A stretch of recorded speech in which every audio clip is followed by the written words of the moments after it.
या बातमीचे प्रायोजक आहेत हॉटेल बडे पीर सोलापूर।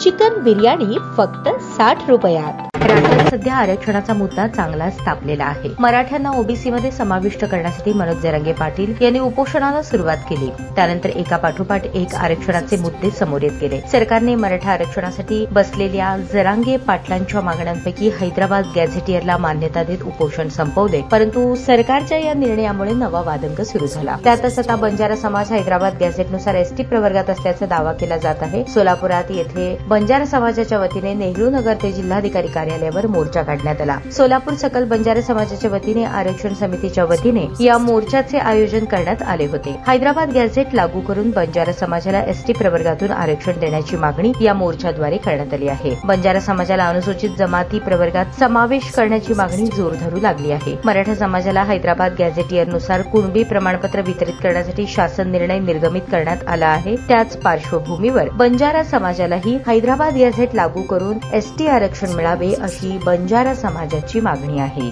भव्य असा मोर्चा बंजारा बांधवाच्या संबंध बांधवाच्या माध्यमातून करण्यात येत आहे। तरी कुठेही गालबोट न लावता शांततेमध्ये बंजारा बांधव कधी शांतता प्रियच आहे, पण खवळलाठी कधी कुणाचं ऐकत नाही। त्यासाठी मी सर्व बंजारा बांधवांना असं आवाहन करतो की आजचा मोर्चाला कुठलाही गालबोट न लावता शांततेत व्यवस्थित आणि एकदम कायदा सुव्यवस्था कुठलाही न हातात घेता व्यवस्थित मोर्चा पार पाडायचा आहे आणि रस्त्यावर कचरा वगैरे कुठेही काय करायचं नाही।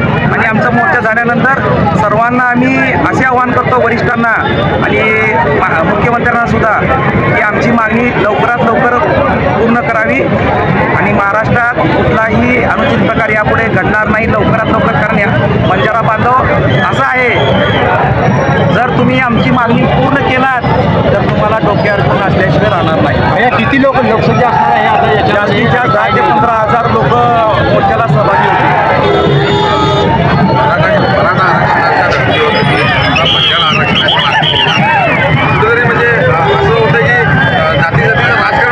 मी उलट मनोज जरांगे दादाचा आभार मानतो, कारण त्यांनी हैदराबाद गॅझेट हे सरकारला लागू करण्यास भाग पाडलं। आमची 30 ते 40 वर्षापासून मागणी होती की एसटी आरक्षण करा। हैदराबाद गॅझेटच्या धर्तीवर आम्हाला सुद्धा आपोआप आरक्षण मिळण्यास आम्ही बांधील आहोत। त्यामुळे आम्ही 100% आम्हाला हैदराबाद गॅझेट लागू झालं तर आम्हाला आपोआप एसटी आरक्षण लागू होईल। अपेक्षा आहे लवकरात लवकर आमची मागणी पूर्ण करतील, नाही तर मुंबईमध्येच आमचे 8 ते 10 लोक आहेत। आमचा एक मेसेज जरी केला तर ते आझाद मैदानावर आजच्या तात्काळ पोहोचते, पण आम्हाला असं कुठलाही शासनाला किंवा लोकांची अडवणूक करायची नाही। आम्हाला फक्त आमच्या मागण्या शांततेप्रिय मागणी मागायची आहेत आणि आमची मागणी पूर्ण करावी अशी आम्ही मुख्यमंत्री साहेबांना विनंती। नेते कोण येणार आहेत? बच्चूकडू वगैरे कोण येणार आहेत? येणार आहेत राजेश राठोड, राजीभाऊ राठोड, महाराष्ट्राचे गोष्टी आमच्याबरोबर सहभागी होणार आहेत। कधी पण येईल बच्चूकडू? कधी पण येणार आहे? 15 मिनिटात एक मोर्चा आहे, तुमचा संपला गेलेला आहे। ताज्या बातम्या पाहण्यासाठी प्राईम महाराष्ट्र न्यूज चॅनलला सबस्क्राईब करा।